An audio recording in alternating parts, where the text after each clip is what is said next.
Okay, so I'm gonna go ahead and get right to the point because I don't like wasting no one's time, and I especially don't like editing. And I put that on freedom.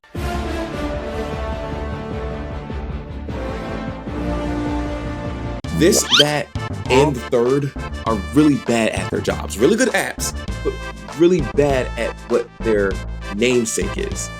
These so-called social media applications make you less and less social the more you use it. You have to go through so many hoops just to properly interact with them. And that's if you met them on the app.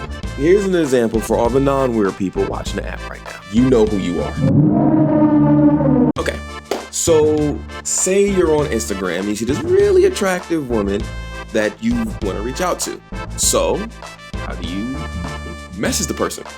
Well, maybe you're thinking about sending a nice little DM, right? Something like, "Hi, my name's Adam, and I came across your page, and I thought that your Instagram page is really interesting, and I thought your interests were pretty cool too.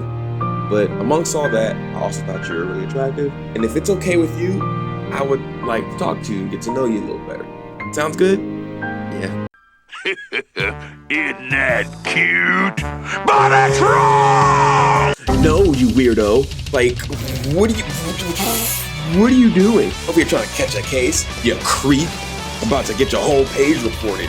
I hope you saved all your pictures and videos, because that joint about to get banned. Okay? What are you doing?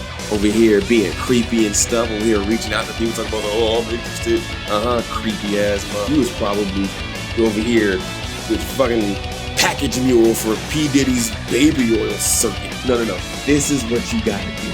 First of all, who starts off on a cold start like that? First you gotta do is the creepier move to not look creepy in the first place, okay? What you do is you gotta go over to their page, okay? And you gotta like their photos. You gotta make sure it's not the old photos. You like all their old photos. You gotta like their most recent photos. Don't overdo it, but you wanna look creepy. And then you gotta comment on their pictures that you like, right? You don't wanna look because you don't look creepy. And then on top of that, you gotta make sure you follow them. You know how dumb this is?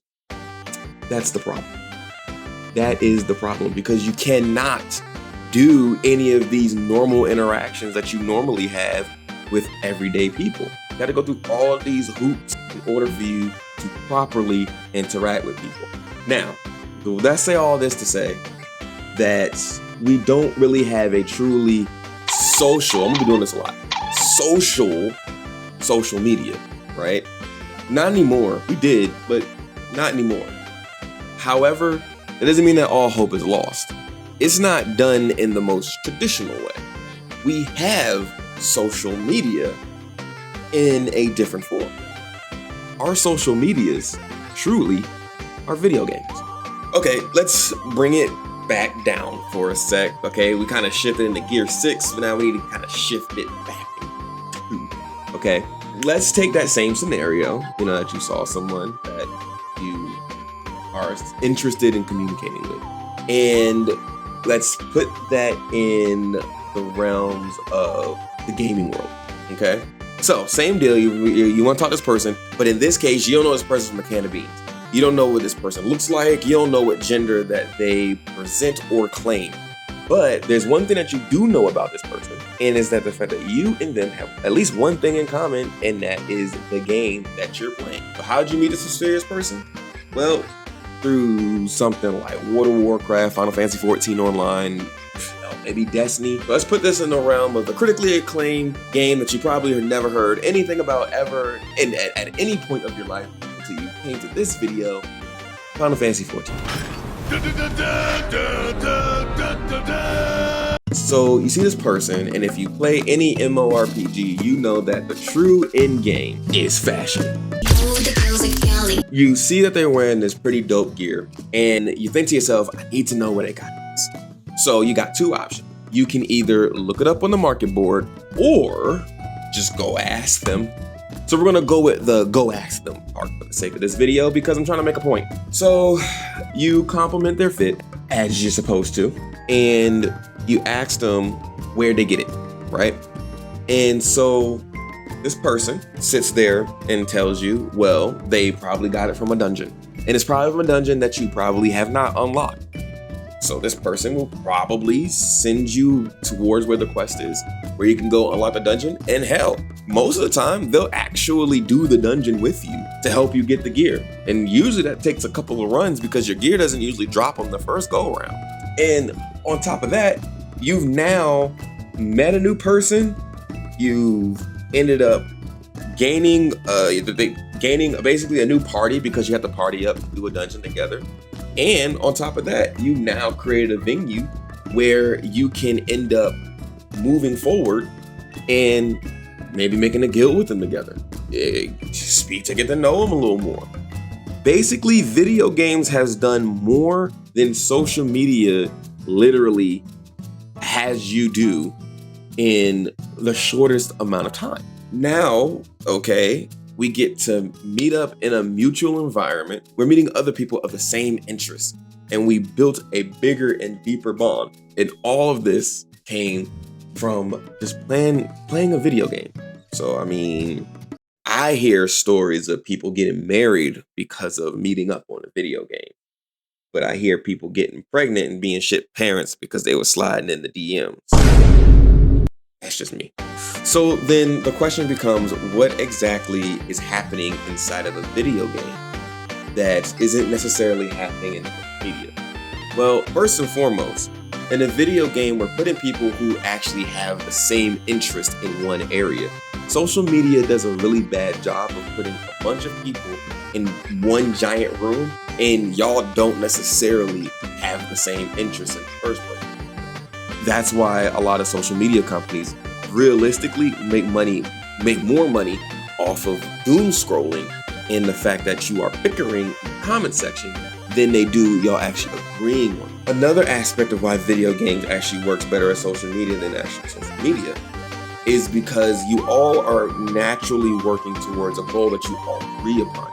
Hence why you're all in the same area and you agree with each other because y'all all have the same interest. So you don't mind walking up to another character and speaking to them, or you don't mind partying and I don't mean like, partying, you over here kicking the feud back and doing a couple of lines of, okay, wait, hold up. The reason why y'all don't mind partying is because you all are happy to be in the same area.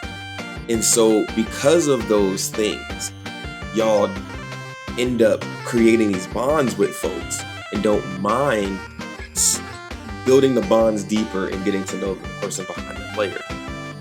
So, here's the question. Are we able to improve it?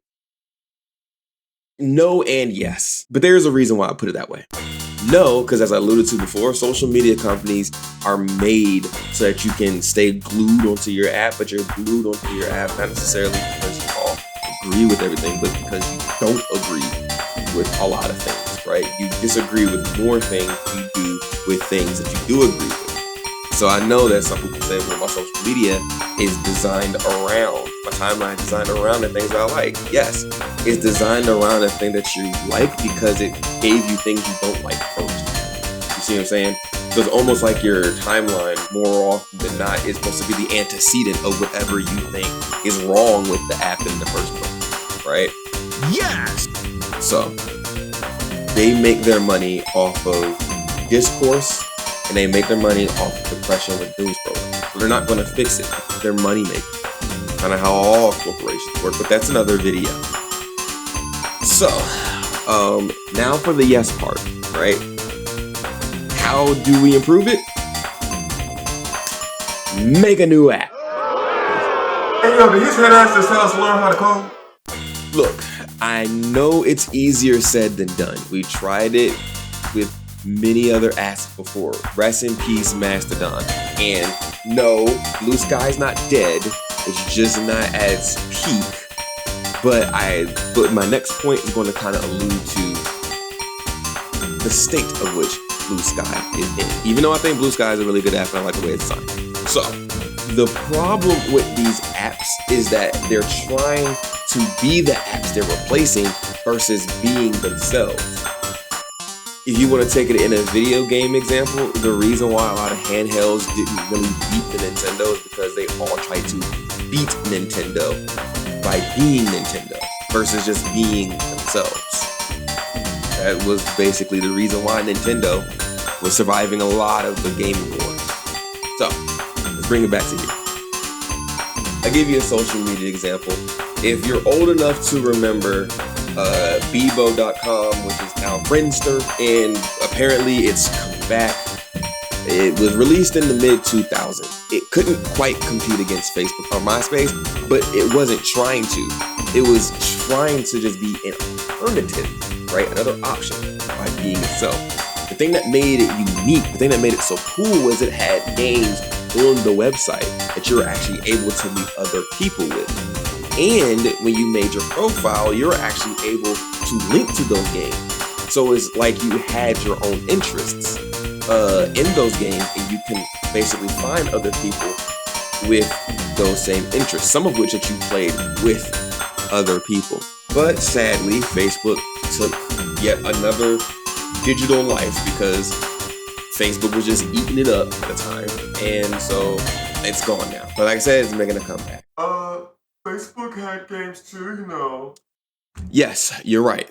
They do have their own games, but their games not necessarily meant for you to meet other people. They're meant for you to stay on Facebook. If you really get what I'm saying here, you know, they aren't the pivotal part of the social media part. It's the pivotal part of keeping your attention. So here's how I would do it based around video games. The one thing that needs to be done is that you need to be able to connect your out-of-game self so it can interact with your in-game self. So let's take, for example, Gaia Online. Everything you do outside the game helps build your character inside the game, such as like dressing your character up that you probably unlocked in some out-of-game scenarios, or being able to decorate and upgrade your car that you did out of some out-of-game scenario. And then once you go into the in-game part, you interact with some of those changes, and you interact with other people who also made those changes. Because the one thing that people definitely want to do is show off, and it's especially true when they got their own drip. Another thing that you'd probably do is make events where it will benefit you in both out of game and in game, right? Maybe out of game, if you meet with somebody or you make friends with somebody that you don't know, right? Or that is outside of your friend circle, and you chat with them and you know them and you build a deeper bond with them over time, you know, however it is, because we have means of tracking that. Snapchat does it too. We have a hot street conversation, right? And you develop these conversations with them. The game rewards you and grants you different benefits or whatever because of how you built this bond. And then when you go in game, you end up reaping those rewards. And so that entire process is circular, where your in-game person is then rewarded for doing things that you did outside of the game. And on top of that, you get to communicate, show off, all the other good stuff. And there's probably an event in which that you both kind of have to work together to do something anyway, right? Maybe it's fight a person, or you gotta cleanse a realm or something like that. But nothing too hard, because again, it's a social media idea. So these things work in such a way that, I mean, let's be honest, I really just describe Gaia Online. For real, I just describe Gaia Online, and that furthers my point that, again, video games make the better social media. I mean, we got goddamn Gaia, as I already said for like the 50th time. And then we got Habbo Hotel, but I wouldn't recommend going to Habbo Hotel because it's very much, at least right now, it's very much heavily monetized. IMVU used to be a thing, but now it's definitely a advertised written shell of itself. But all of these things, shoot, even Club Penguin. I mean, I never played Club Penguin. I was a Gaia guy, but still. But yes, all these things made really great environments for people to actually interact. There's just so many things that we can learn from these older games and from MMORPGs, and then we can mix them in with social media practices and mechanics that we can get true social media environments. And the number one thing that we need to do is, first of all, separate everyone, because not everybody got to be next to everyone. Not everything is for everybody. And that's what made old social media so social, because you don't need the football head be right next to the car guy. And the car guy is, sitting next to the furry who's in between both of them. They're not supposed to be there, right? So, in conclusion, what we know about social media has been getting rich off the misnomer for all this time, right? But when you boot up your MMORPG or your team-based game, and you're doing more than just doom scrolling, but you're building connections and practicing social skills through the greatest form of media that we have in this day and age, well then, you're interacting with the true social media. Video games. Dismissed.